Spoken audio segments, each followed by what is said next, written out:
안녕하세요. 오늘 여러분과 함께 좀 깊게 들여다볼 주제는요. 바로 물류랑 공급망 분야의 ESG입니다.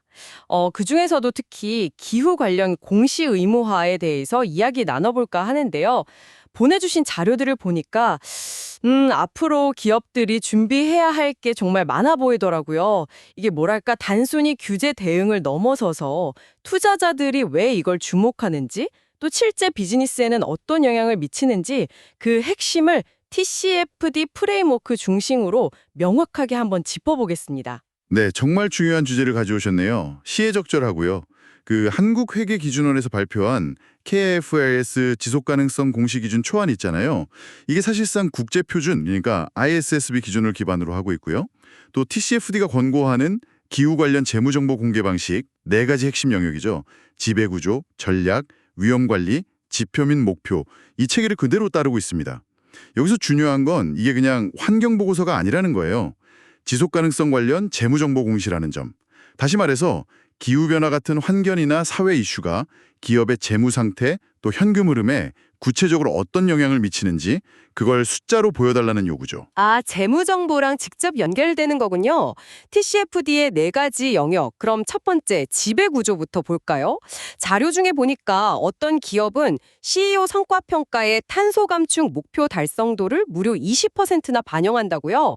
와, 이거 굉장히 인상 깊던데요. 결국 누가 책임지고 감독하는지 이걸 명확히 하라는 거네요. 정확합니다. 이사회가 기후 관련 사안을 어떻게 감독하는지, 예를 들면 이사회 안의 위원회를 어떻게 운영하는지, 얼마나 자주 논의하는지 같은 것들요. 또 경영진은 어떤 역할을 맡고 있는지, 그리고 이걸 제대로 수행할 전문성은 갖추고 있는지, 이런 걸 투명하게 공개해야 합니다. 말씀하신 그 CEO 성과 연동 같은 구체적인 실행 방안과 책임 소재를 명확히 하는 게 핵심이죠. 네, 지배 구조가 명확해졌다면 그 다음은 전략이겠네요. 기후 변화를 실제 전략에 어떻게 반영하는지 자료들을 보니까 극한 날씨 때문에 운송이 지연되는 그런 위험도 있고 또 전기 상용차 도입해서 연료비를 아끼는 기회도 있고 이걸 되게 구체적인 수치로 분석했던데 이게 핵심이겠죠? 예를 들면 운송 지연되면 연 매출의 0.8% 추가 비용이 든다. 뭐 이렇게 추정하거나 아니면 전기차 도입해서 2030년까지 연료비 30% 아낄 거다. 그래서 5년간 500억 투자한다. 이런 식으로요. 맞습니다. 단기, 중장기적으로 우리 회사에 영향을 줄 만한 기후 관련 위험과 기회를 먼저 식별해야 하고요. 그리고 그게 사업 모델이나 전략, 그리고 제일 중요하게는 재무 성과에 어떤 영향을 미칠지 구체적으로 분석해서 공시해야 합니다. 방금 말씀하신 그런 재무적 영향 추정치가 아주 좋은 예시예요. 필요하다면 다양한 기후변화 시나리오를 가지고 분석할 수도 있고요. 전략에서 파악된 위험들을 그럼 위험 관리 프로세스에는 어떻게 통합하는지가 궁금해지는데요. 자료 보니까 연 2회의 기후 위험 평가를 한다거나 운송 노선별로 리스크 분석하고 대체 노선도 확보하고 IoT로 실시간 모니터링도 하고 이런 구체적인 관리 방안들이 있던데 근데 이게 기존에 하던 전사적 위험 관리 시스템하고 따로 노는 건 아니겠죠? 네, 핵심은 통합입니다. 따로따로가 아니고요. 기후 관련 위험을 식별하고 평가하고 관리하는 그 프로세스가 독립적으로 존재하는 게 아니에요. 기업 전체의 위험 관리 체계 안에서 어떻게 통합되어서 운영되는지 그걸 설명해야 합니다. 말씀하신 정기평가라던가 리스크 분석 기반의 대응책 마련 같은 것들이 전사들 위험 관리 시스템하고 어떻게 연결되는지 보여주는 게 중요하죠. 이제 가장 구체적인 부분인 것 같은데 지표 및 목표입니다. 역시 온실가스 배출량 얘기가 많이 나오네요. 특히 스콥 1, 이건 직접 배출이죠. 자사 트럭 연료 사용 같은 거. 그리고 스콥 2는 간접 배출, 물류센터 전기 사용 같은 거요. 그리고 2026년부터는 스콥 3, 이게 기타 간접 배출인데 협력 운송사나 구매한 제품 서비스, 그러니까 가치사슬 전반의 배출량까지 의무화된다고요. 이게 핵심인 것 같네요. 자료에 나온 물류기업 사례처럼요. 2023년 배출량이 얼마였고 2030년까지 50% 줄이겠다. 이런 목표를 제시하는 게 필수적이겠군요. 그렇습니다. 스콥 1, 2는 이제 기본이고요.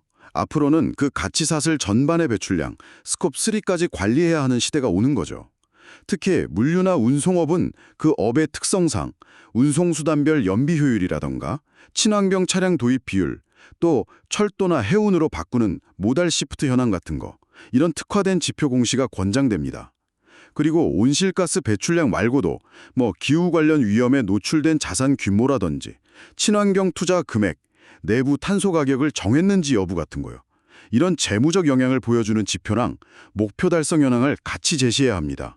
와, 스콥3는 협력사 배출량까지 포함하면 특히 중소협력사가 많은 물류업계에서는 데이터 모으고 관리하는 것부터가 엄청난 도전이 되겠는데요? 맞습니다. 정말 큰 도전이죠.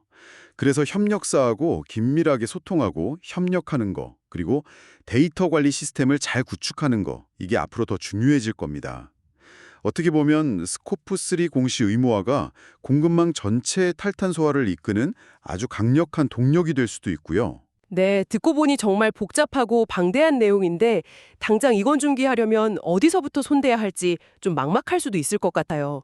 자료에서 제시된 것처럼 올해 4분기에 현황 파악부터 시작해서 내년 상반기에 시스템 만들고 하반기에 공시 실행한다. 이런 단계적인 접근이 필요해 보이는데요. 가장 먼저 해야 할 일은 뭘까요? 무엇보다 중요한 건 중요성 평가, 그러니까 머티리얼리티 어세스먼트를 통해서 우리 기업 가치에 가장 큰 영향을 미치는 지속 가능성 이슈가 뭔지 식별하는 겁니다. 모든 이슈에 다 똑같이 힘을 쏟을 수는 없으니까요. 그렇죠. 그 다음에 그렇게 식별된 중요 이슈에 대해서는 신뢰할 수 있는 정량적 데이터를 최대한 확보하고 이게 재무 정보랑 어떻게 연결되는지 일관성 있는 논리로 설명하는 게 중요합니다. 처음부터 완벽할 수는 없겠지만 가능한 범위 안에서 일단 시작하고 점진적으로 개선해 나가는 접근이 필요하다고 봅니다. 결국 이 기후공시라는 게 단순 규제 준수를 넘어서서 기업의 장기적인 생존 문제, 또 경쟁력 확보를 위한 필수 과제가 되는 것 같습니다. 특히 물류나 공급망 쪽에 계신 여러분께는 더욱 직접적인 변화일 텐데요. 오늘 저희가 함께 짚어본 내용들이 여러분의 실제 업무에서 이 변화의 파도를 헤쳐나가시는데 조금이나마 도움이 되었기를 바랍니다. 여러분의 회사에서는 이런 변화에 어떻게 대비하고 계신가요? 네, 투명화 공허 신뢰성 있는 정보 공개는 단기적으로 보면 좀 부담스러울 수 있어요.